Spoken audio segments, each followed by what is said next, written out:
un honor presentar a Isidro Catela Marcos, nacido en Salamanca en 1972, casado y padre de 3 hijos. Doctor en Comunicación por la Universidad Pontificia de Salamanca, desarrolló en ella una intensa labor académica durante una década, tiempo en el que dirigió también el Máster de Comunicación Cristiana.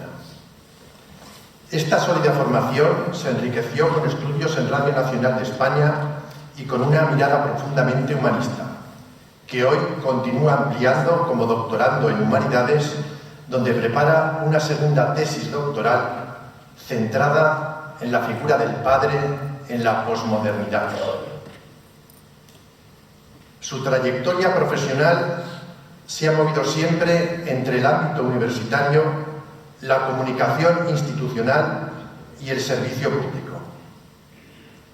Entre 2004 y 2014 desempeñó el cargo de director de la Oficina de Información de la Conferencia Episcopal Española, una responsabilidad que lo llevó a vivir desde dentro momentos significativos para la Iglesia.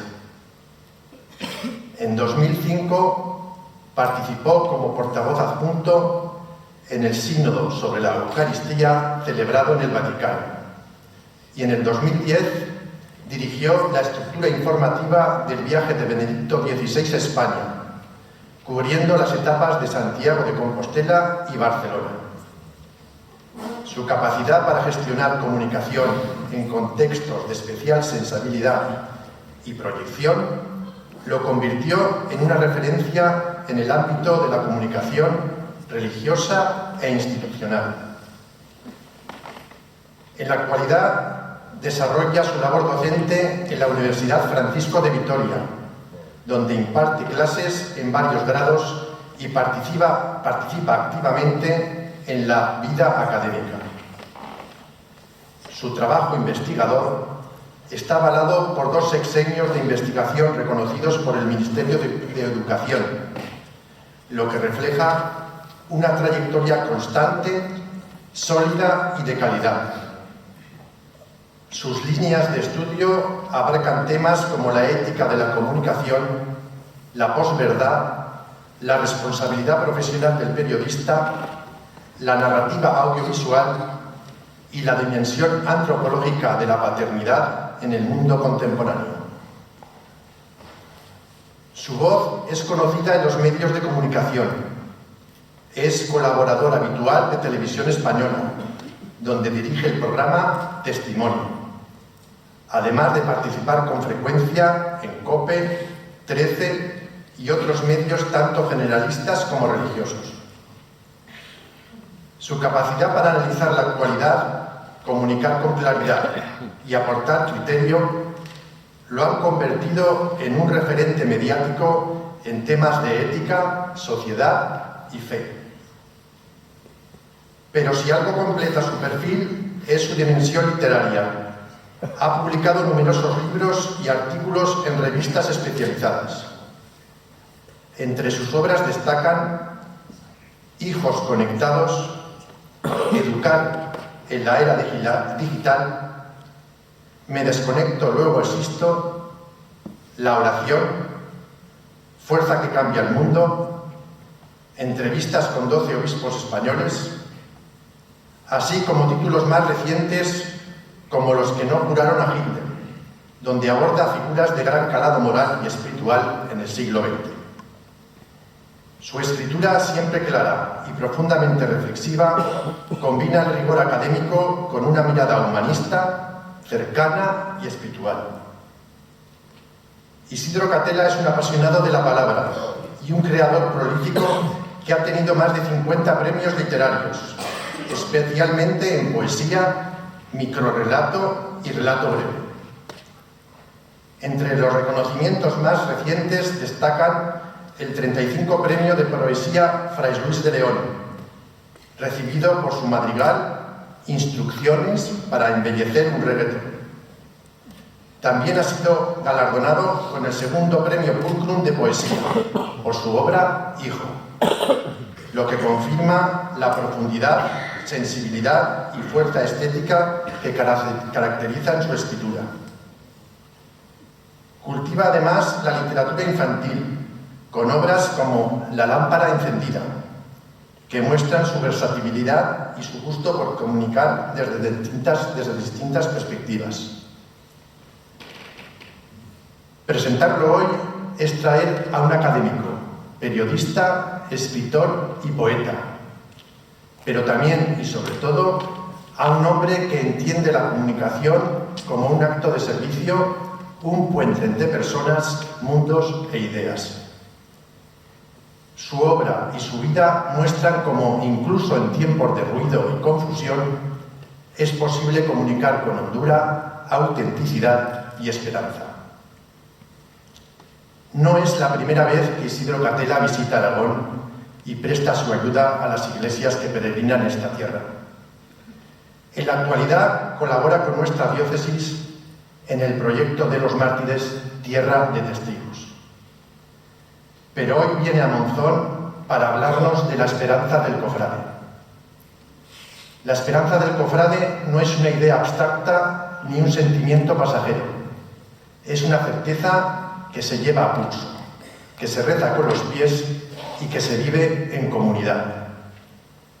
Es la esperanza que brota del paso firme entre la fe y la vida, de saber que a cada gesto de entrega, cada esfuerzo compartido y cada tradición transmitida guardan en su interior un mensaje que nunca envejece.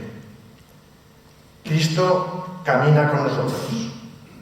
Un cofrade es, al fin y al cabo, un sembrador de luz en medio de las calles, un testigo humilde de que el dolor puede transformarse en consuelo y de que la belleza, cuando nace del amor, siempre termina conduciendo a la resurrección.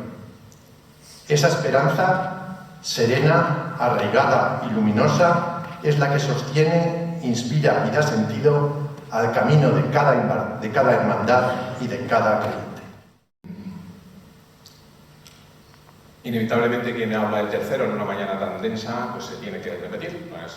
Entonces me tenéis que disculpar, pero bueno, el acento, aunque la esperanza sea la misma, el acento voy a tratar de que sea diferente.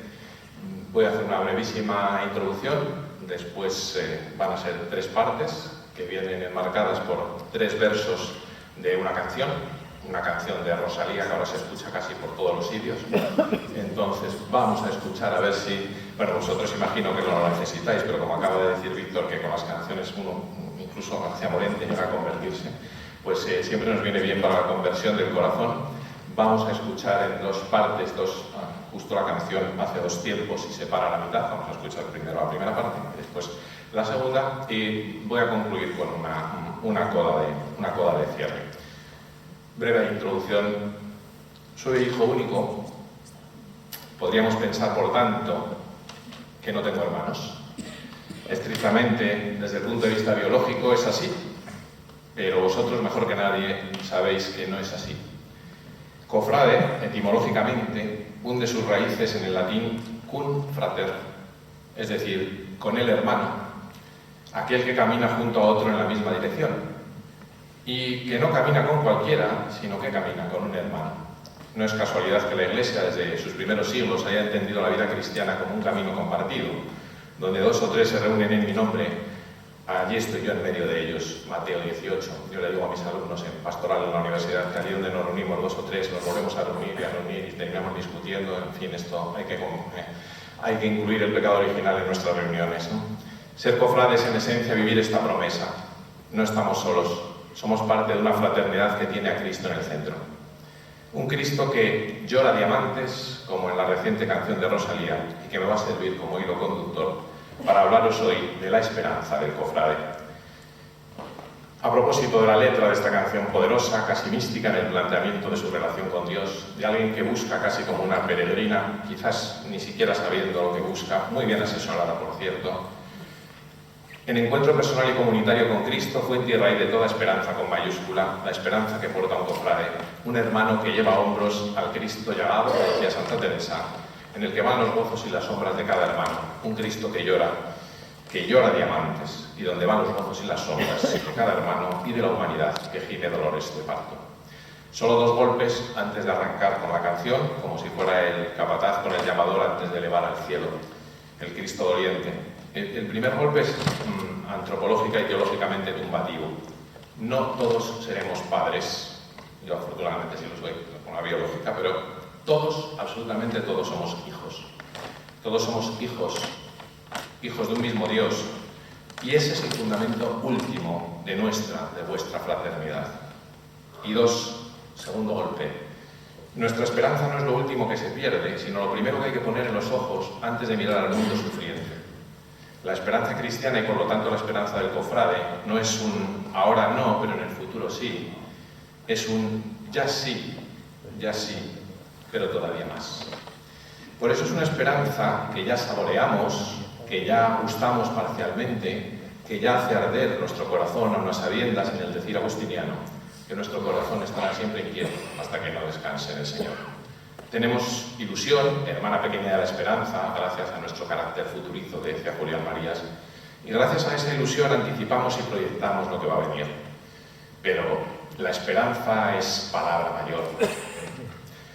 De hecho, somos el único animal que espera así, que piensa, por supuesto, que baila, que canta Rosalía, que reza, y el único capaz de vivir la fraternidad en la cofradía.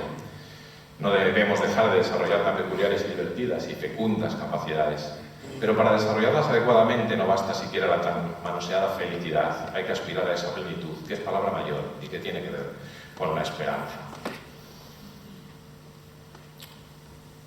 Vuestra esperanza es, como la mía, Cristo muerto y resucitado. Es, en el poético título de la canción de Rosalía, un Cristo que llora diamantes. Escuchamos la primera parte.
Vamos a coger aire y vamos con las 3 partes. 1, eres el huracán más bello que jamás haya conocido. 2, mi Cristo llora diamantes. 3, te llevo siempre. Eres el huracán más bello que jamás haya conocido. La esperanza del cofrade del hermano con los otros hermanos es una esperanza, ha de ser, a mi juicio, una esperanza asombrada. Ha de partir del asombro por lo creado y por su creador, por el Hijo de Dios vivo, el huracán más bello que jamás haya conocido, apabullante. Me rebasa y yo pequeño me inclino, me arrodillo ante uno solo para no tener que arrodillarme ante nadie más en este mundo. Es el asombro por la belleza, del que han hablado mis compañeros hoy anteriormente. Esa belleza. Hay versos que funcionan como detonadores interiores, y Rosalía abre su canción con una imagen aparentemente contradictoria. Un huracán, símbolo de la fuerza desbordada del caos, y por otra parte la belleza. Huracán y belleza. Lo decisivo en la vida humana, pensadlo, nos llega como irrupción, superando nuestra previsión, como una fuerza que nos obliga a detenernos, a mirar y a recibir. En clave cristiana es el alfa, es el principio del que ha de partir el asombro. Y es también, en mi opinión, el punto de partida de la fe, cuando acoge el misterio entendiendo que la vida, antes que otra cosa, es don que se recibe, se contempla, se admira, vida que pide un primer canto de alabanza. Alabadle al son de la trompeta, alabadle con arpas y cítaras, con tambores y danzas, que os suenan el Salmo 150. Porque la vida es tarea, sin duda, pero antes es don. Nuestra esperanza puede ser tal, porque la vida, antes que estar aquí para ser transformada, lanzarnos a transformarla, que es necesario, está para ser recibida. Es don y tarea, pero primero es don, nos primerea, que decía el Papa Francisco, y así nos pone por delante un aperitivo que ya gustamos de esperanza cierta. Es la belleza que nos tambalea, que en cierta medida nos deja la intemperie, antes que mandamientos, antes que dogmas, antes incluso que costumbres, ya que acabamos de hablar de costumbres, hay un estremecimiento. No quiero minusvalorar ni los dogmas, ni las normas, ni las costumbres, solo decir que antes que todo eso, también en la esperanza del cofrade, como no, ha de haber un estremecimiento. Alguien irrumpe y cambia la dirección del viento. Los evangelios están llenos de esta experiencia. El primer encuentro de los discípulos con Jesús no es racional, es conmoción, es descoloque, es un huracán que no destruye sino que embellece. ¿Quién es este?, se preguntan los apóstoles cuando calma la tempestad, en Marcos 4. La expresión "eres el huracán más bello que jamás haya conocido" capta con precisión esa mezcla de fuerza y belleza que define la acción de Dios. Dios no es un viento que confirma nuestras creencias, es un viento fuerte que rehace el paisaje interior como en Pentecostés. De repente vino del cielo un ruido como de un viento recio, en Hechos. Un viento que levanta, que remueve, que transforma, pero este huracán no destruye, es bello. Es la belleza que conmueve, es la belleza que salva de Dostoyevski. Como dice el salmista, mirad a él y quedaréis radiantes. El cofrade lo ve cuando ante su paso siente que algo lo atraviesa y os rehace. No es sentimentalismo, porque si no valdría de poco y se iría rápido. Es epifanía. Lo veis cuando lo vivís desde y por la caridad, porque no nos salvará el conocimiento sino el amor, o al menos no nos salvará un conocimiento que no esté atravesado por el amor. El huracán bello es la erupción de una presencia que cambia la vida, y ese huracán se carga a hombros, se entra en él, se participa de su fuerza. El cristianismo es así, del asombro se pasa a la comunión, del estremecimiento a la profesión de fe, de la profesión a la procesión, al testimonio público de una belleza que hiere y que salva, y a veces a quien menos espera. Frente a una espiritualidad puramente individual, el mundo cofrade es profundamente comunitario, nuestra esperanza es profundamente comunitaria. Uno no entra en el huracán solo, entra con los hermanos. El huracán bello se vive juntos, por eso nuestra esperanza no es solitaria, sino coral. Nace de caminar bajo un mismo paso, de mirar la misma imagen, de celebrar la Eucaristía juntos, de donarse en comunidad a los que más lo necesitan, de cargar con un mismo peso. Mi amor es mi peso, que dice San Agustín, pero no en el sentido de una carga o de un fardo que no podamos soportar, sino el peso pondus. ¿Hacia dónde se inclina mi corazón?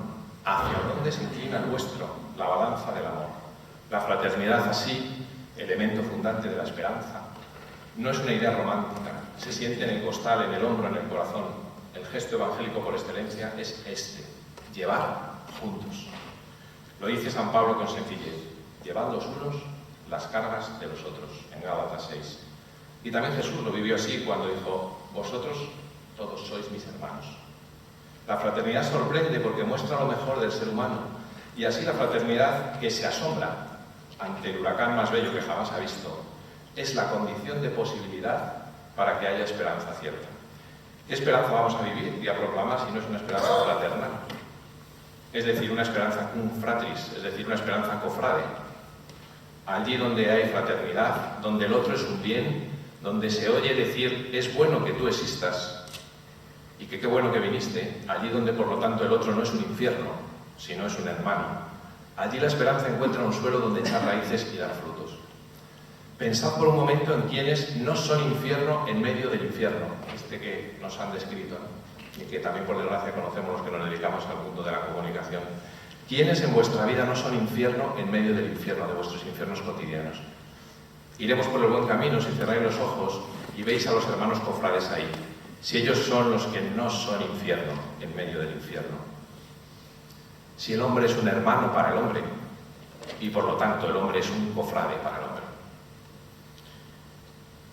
La Iglesia ha anunciado siempre que la esperanza ha de encarnarse, de vivirse con hechos concretos, porque de poco sirve proclamar que confiamos en Dios, que el Señor es el ancla, la esperanza, que nos sujeta cuando el barco zozobra, si no somos capaces de sostener al hermano más débil, de consolar al que sufre, de poner verdad siempre, pero con caridad también siempre, de perdonar al que nos ofendió. Por eso las primeras comunidades eran reconocidas por la forma en que se amaban. Su fraternidad no era un sistema de apoyo interno, no era una estrategia social, no era una ONG. Era una respuesta agradecida a la Pascua. Y si es una respuesta agradecida a la Pascua, puede ser todo lo demás por añadidura que he dicho. La fraternidad no es simplemente solidaridad o cordialidad, reconoce en el otro al otro con mayúscula. Le reconoce una dignidad que proviene de Dios, no de los méritos personales. Y justamente por eso es capaz de sostener la esperanza, incluso en tiempos de crisis. Cuando el tejido social se resquebraja, cuando crece la polarización, el relativismo social y el cansancio se acumula, la fraternidad nos recuerda que no caminamos solos. Porque hay herida, hay humanidad. Y porque hay grieta, hay posibilidad de que entre la luz. Porque hay intemperie, hay amparo. Y porque hay hermanos, hay un Padre común. Hermanos de sangre, como Moisés, Aarón y María. Los tres participan con funciones distintas en la misión más decisiva del antiguo Israel, la liberación de Egipto y la formación del pueblo. O la fraternidad que sobrevive al dolor de José y Benjamín en la Sagrada Escritura, en Génesis 43, la historia de José está marcada por el odio y la envidia de sus hermanos mayores. ¿Quién no ha experimentado alguna vez esto, aunque no tenga hermanos mayores de sangre? Pero en medio de ese infierno, su reencuentro con Benjamín, el pequeño, el que nunca participó en traición alguna, es decir, el que no era infierno en medio del infierno, ese reencuentro que se nos narra en Génesis es conmovedor, porque el texto dice precisamente eso, que se conmovieron, que se movieron el uno hacia el otro hasta llorar abrazados. Y el perdón que José ofreciera después a todos los demás hermanos nace, en buena parte, a mi juicio, de ese destello, de esa huella divina visible en la vida de Benjamín, de esa fraternidad intacta que Benjamín representa. Ojalá que nuestra fraternidad esperanzada, como cofrades, sea una fraternidad intacta, como la que Benjamín representa. De alguna manera la fraternidad es así pedagogía de la esperanza. Aprendemos a esperar porque aprendemos a amar. Y aprendemos a amar porque hemos sido amados.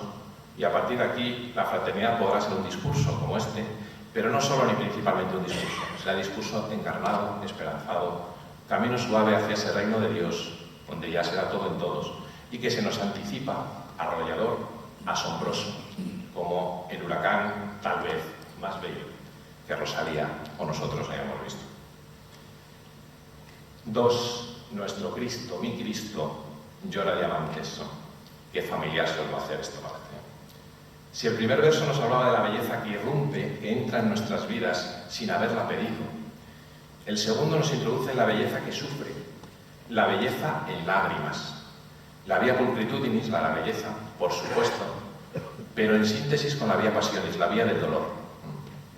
Yo experimento en mi día a día cada vez con más fuerza en mis alumnos entre 18 y 23 años, de su tiempo. Tengo este año casi 500 alumnos, o sea, no va mal la cosa, en grupos muy grandes, eso sí. Y la grieta del dolor, del sufrimiento, y especialmente el dolor sin sentido, es una vía de acceso al misterio privilegiada. La belleza, por supuesto. Si son capaces de conmoverse ante una puesta de sol, que a lo mejor solo han visto por la tele, o ver ordeñar una vaca que a lo mejor solo han visto por la tele, por supuesto. Eso está muy bien, por supuesto que sí. Pero a veces hemos hecho cruces demasiado bellas. y nos hemos olvidado de hacer la síntesis de la belleza que tiene el dolor. Y la vía pasionis, la vía del sufrimiento, es decir, del dolor que muchas veces no encuentra sentido, yo lo experimento así en mi día a día, es una vía privilegiada de acceso al misterio. Mi Cristo llora diamantes es una metáfora en la que se revela una intuición para mí profundamente cristiana, se la haya escrito quien se la haya escrito a Rosalía. El sufrimiento de Cristo no es un dolor oscuro y estéril, sino una luz que brota del amor. Las lágrimas de Cristo no son solo agua, son diamantes porque de ese sufrimiento, nace la salvación. El Evangelio lo expresa con una frase breve y directa, está en Juan 11, y Jesús lloró. El llanto de Dios es el punto más alto de la condescendencia divina. Dios no solo mira nuestro dolor, lo siente desde dentro. Las lágrimas de Cristo iluminaron la tumba de Lázaro, iluminaron el huerto de Getsemaní, iluminaron el camino hacia la cruz. Por eso la Escritura dice en Isaías, por sus heridas hemos sido curados. El cofrade comprende, quizás como pocos cristianos, si es cofrade de verdad, que la belleza puede habitar en el sufrimiento, cuando es sufrimiento de amor. En los pasos procesionales se ven Cristos que lloran lágrimas de vidrio, de cera, de luz. Y en esas lágrimas resplandece algo parecido a un diamante, la certeza de que ni el dolor ni la muerte tienen la última palabra. Cristo llora diamantes porque las lágrimas del inocente brillan más que todas las piedras preciosas del mundo. Y porque al llorar Cristo abre un camino de esperanza para quienes lloran. Bienaventurados los que lloran, porque ellos serán consolados, en el pasaje de Mateo que conocéis. Lloramos porque en la era de la inteligencia artificial, lo verdaderamente humano o paradoja es, en mi opinión, el límite, la debilidad, la vulnerabilidad. Eso que englobamos bajo la expresión de profunda humanidad, que profundamente humano. Y es que tanto más profunda, cuanto más toca la herida, el límite también nos revela que va a ser tanto más humana la grieta cuanto más luz entre por ella. Cristo llora diamantes, mi Cristo, que no es un héroe, sino el Hijo de Dios que se conmueve ante mi sufrimiento. Cuando la ostra es herida, se convierte en perla. Allí donde la ostra es vulnerada, donde su cuerpo blando recibe una incisión que no buscó, un grano de arena, un diminuto fragmento de concha, una partícula extraña arrastrada por la corriente, allí es donde comienza un proceso de defensa que con el tiempo se convierte en maravilla, en perla preciosa. La respuesta de la ostra es una forma sorprendente de inteligencia natural, una forma que, dicho sea de paso, es tan probable que sea fruto del azar como que nos toque la lotería de la vida 10 años seguidos. Esa inteligencia natural envuelve el cuerpo extraño con capas finísimas de nácar que ella misma produce. El nácar está compuesto por microscópicos cristales de aragonito y una matriz orgánica que actúa como cemento. No hay un alumno que esté atento, como te recetan otra cosa, a que no se lo cuente y diga, o lo puede repetir. Impresionante. Al depositar capa tras capa con paciencia biológica, la ostra transforma el foco de irritación en objeto suave, redondo y brillante. Y cada una de estas capas es un pequeño acontecimiento de resistencia silenciosa. ¿La ostra no escapa del dolor? No sé si podría, pero no escapa, sino que lo recubre. No niega la herida, sino que la trabaja en un proceso lento que puede durar meses, incluso años. Vaya lección para la época de la rapidez, ¿no? De la urgencia y de la impaciencia. La ostra no convierte en mal en bien por magia. Y a mi juicio esto es clave en la esperanza. No es por magia, es por fidelidad a su naturaleza más íntima.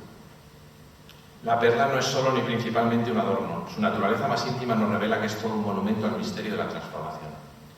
No será la herida, que puede ser transformada en belleza, aquello que es singular, genuinamente humano, cuando nos quejamos de que cada vez quedan menos cosas genuinamente humanas, porque hay robots humanoides que razonan mejor que nosotros, o que hacen tareas, inteligencias artificiales variadas, que nos superan a la hora de hacer los trabajos más mecánicos, que son capaces de generar incluso poemas de nivel.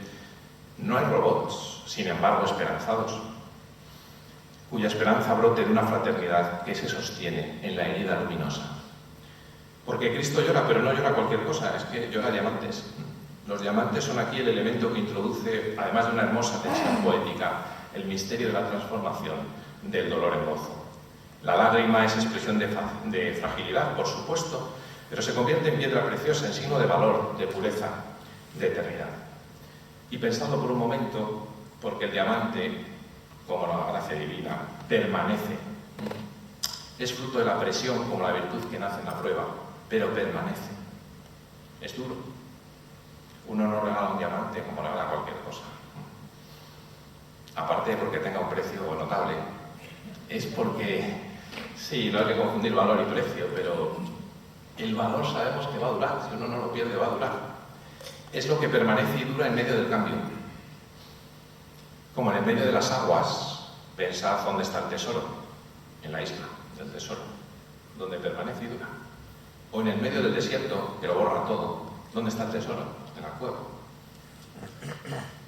Mientras el mundo gira, la cruz permanece, mientras todo cambia, hay permanencia. Las lágrimas de Cristo son fuentes de esperanza porque revelan su cercanía al dolor humano, y convertir lágrimas en diamantes implica transfiguración, anticipando así la gloria de la resurrección. El diamante además es símbolo de luz, refracta y multiplica la claridad, así que las lágrimas de Cristo no oscurecen ni iluminan, son lágrimas que abren camino y que anuncian sin duda victoria. En la imaginería cofrade, el Cristo que llora es una figura que conmueve profundamente.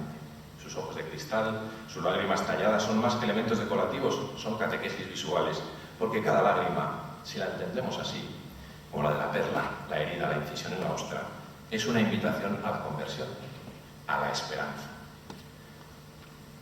A la esperanza fraterna, porque la hermandad no elimina el dolor, sino que lo acompaña. En palabras de Benedicto XVI, la esperanza necesita compañeros.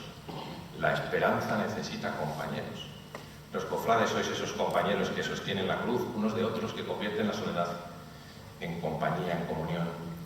La esperanza cristiana es en última instancia la certeza de que las lágrimas no son eternas, que un día enjugará Dios toda lágrima de sus ojos, como leemos en el Apocalipsis. Mientras tanto, esas lágrimas pueden ser diamantes, signos de belleza en medio de la prueba. En su Jesús de Nazaret, por mucho que digamos muchas veces que no puedo con mi vida, que en este mundo roto estoy roto yo también. En su Jesús de Nazaret, Ratzinger nos pregunta a bocajarro: ¿qué ha traído Jesús al mundo? ¿El fin de las guerras? Tenemos, creo que lo miré el otro día, 56 abiertas en el mundo. De algunas no se nos habla, pero 56. ¿El fin del hambre en el mundo? Ya nos gustaría. ¿Un estado de bienestar sostenible y justo para todos? Evidentemente todo eso no lo ha traído, no es que no tengamos que luchar por ello, ¿no? Al menos a día de hoy no parecería haber llegado, y por lo tanto estaríamos en medio de un pavoroso fracaso. Jesús nos ha traído a Dios. Lo que sucede es que eso a nosotros nos parece poco, dice Ratzinger. Un cofrade que mira a Cristo llorar diamantes entiende que la esperanza no es ingenuidad, se ha dicho de otra manera antes, sino resistencia luminosa. La esperanza cristiana, así, es la convicción de que el amor puede más que la muerte, y por eso la luz brilla en las tinieblas, y las tinieblas no la vencieron. Vuestras procesiones y vuestra vida procesional es una parábola de esta verdad. Cristo sale de noche, en silencio, rodeado de velas, llora pero no llora solo, y sus lágrimas tocan la vida de quienes lo siguen. El cofrade carga a un Cristo que llora diamantes porque quiere decirle con su cuerpo: tus lágrimas no se perderán. San Pablo lo resume así: la esperanza no defrauda, su carta a los romanos. Tú recoges mis lágrimas en tu odre, ¿acaso no están anotadas en tu libro? El Salmo 56. Esperanza, hermanos, no van a estar anotadas en el libro de Dios.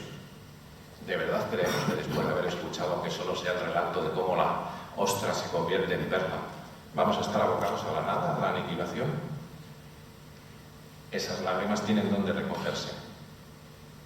Porque tres, y último, te llevo siempre.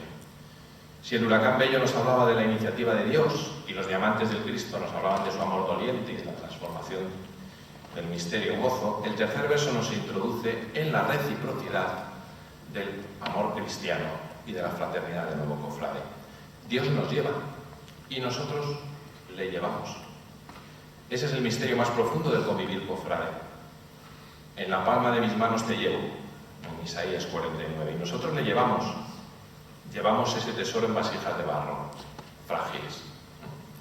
Ese intercambio, sin embargo, es la esencia de la espiritualidad cofrade, a mi juicio, y de la esperanza cofrade.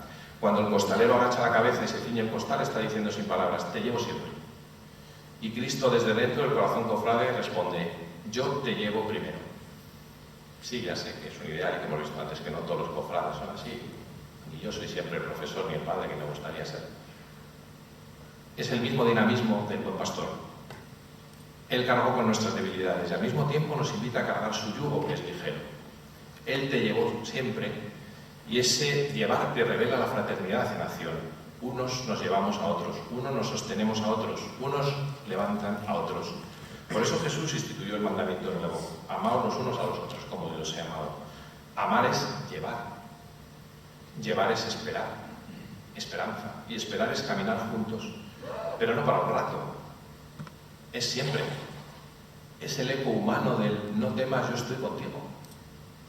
Llevar implica movimiento, responsabilidad, cuidado. No solo transportar, es acompañar, es hacerse cargo de algo, es sostener. En la vida cristiana, llevar significa asumir la cruz, cargar con el hermano y ser soporte de la fragilidad compartida. Y siempre, lo hemos visto en el diamante, que aspira a durar siempre. Introduce la dimensión de permanencia, de fidelidad, de amor incondicional. No se trata de un gesto puntual, sino de una vida constante. Siempre es siempre, hasta el infinito y más allá, que decía en Toy Story, hasta la vida eterna. Ser hermanos de verdad para facilitar que el hermano llegue al cielo. Ese es el leitmotiv. Esa es la misión primera y principal, hasta la vida eterna. La vida eterna es en última instancia fuente de fraternidad y por lo tanto de esperanza, que tiene incidencia obvia entre esta vida y la vida futura. Conmueven los versos de Enrique García Márquez, amigo poeta, en su brutal y emocionante epitafio a una joven madre que no es una madre cualquiera, sino que tiene rostros, apellidos, nombres concretos. Una madre que muere joven, Cristina Moreno. Y el poema, que es un epitafio, es muy breve, dice así: no te sea leve la tierra en que reposas, ni tampoco tranquila. No estás acostumbrada. Que sobre ella retumben cada día más firmes los pasos de tus hijos y el ruido de sus risas. Este es el te llevo siempre. Es esto, hasta el cielo. Hasta el cielo, si Dios quiere, hermano. La fuerza del verso reside en esta reciprocidad. Hasta el cielo, como nos resuenan en Tierra de Mártires estas palabras, ¿no? Somos llevados y llevamos. Somos sostenidos y sostenemos. En esta dinámica se juega la esperanza. Si la rompemos y la fracturamos, hay que rehacerla. Pero en esta dinámica se juega la esperanza. Cristo es el buen pastor que carga sobre sus hombros a la oveja perdida, y esta imagen nos revela la ternura de Dios. Pero no señala de lejos, sino que se inclina, toma sobre sí el peso del otro y lo lleva a casa. El ti porto sempre podría ser pronunciado por Cristo mismo: te llevo siempre, no te suelto, no te abandono. La esperanza, cofrade, puede parecer que se funda en llevar, en hacer, en llevar. Pero volvemos a la lógica anterior. Sí, pero primero no. Se funda primero en ser llevado, en la certeza de que Dios nos lleva, os lleva. Hasta la vejez yo seré el mismo y yo os sostendré. Esta promesa se traduce en confianza, aunque el camino sea duro. Hay alguien que nos porta, que nos lleva siempre. Por supuesto, lo hemos escuchado, también la esperanza cristiana y por lo tanto la cofrade no es pasiva. Quien es llevado, lleva, claro. Pero es que va de suave sale solo, cuando uno entiende que es llevado. Quien recibe consuelo, consuela. Así en el verso te llevo siempre puede ser pronunciado por Dios y por el creyente, en una relación de reciprocidad que se traduce en la vida fraterna. Cada costalero lleva, pero también es llevado por la comunidad. El esfuerzo físico se convierte en oración, en ofrenda y en gesto de amor. Las cofradías son así, escuelas de esperanza pueden serlo. En ellas se aprende que la vida cristiana no se vive en solitario, que la cruz se comparte y que el peso se aligera cuando se lleva juntos. Y esta experiencia es profundamente evangélica.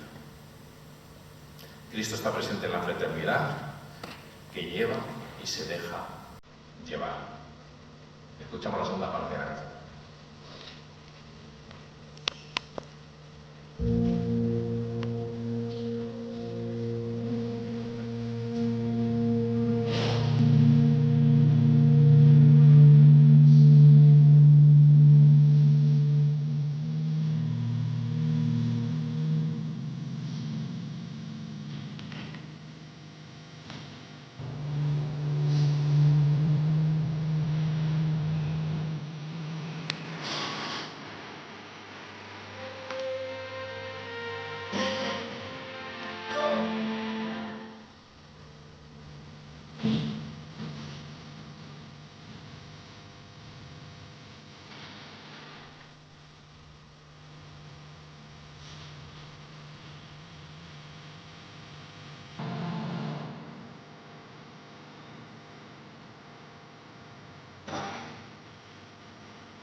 Mi querido amigo, contigo la gravedad es graciosa. Está citando a Simón Weil, o la ha leído, se lo han dicho.